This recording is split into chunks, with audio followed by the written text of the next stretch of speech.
The U.S. oil blockade on Cuba has triggered a severe energy crisis, leading to widespread blackouts and fuel shortages that are devastating the Cuban population. Cuba has completely run out of diesel and fuel oil, leading to nationwide blackouts and power cuts. The energy grid is collapsing, and the Cuban people are paying the price.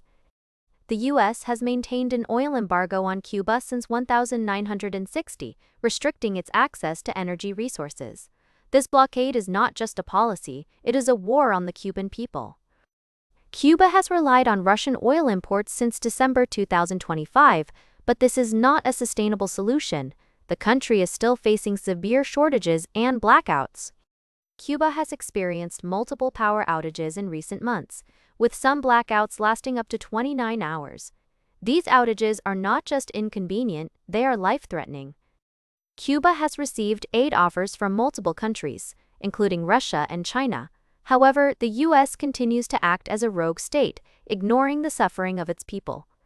Cuba's food imports are 80% dependent on international trade, and the U.S. blockade is disrupting this supply chain. The Cuban people are paying the price for U.S. aggression. The U.S. has openly threatened to take control of Cuba, showing its disregard for international law and the sovereignty of other nations. This is not diplomacy, it is aggression. The U.S. oil blockade is a direct attack on the Cuban people, and the consequences are clear: blackouts, fuel shortages, and a humanitarian crisis. The U.S. must be held accountable for its actions.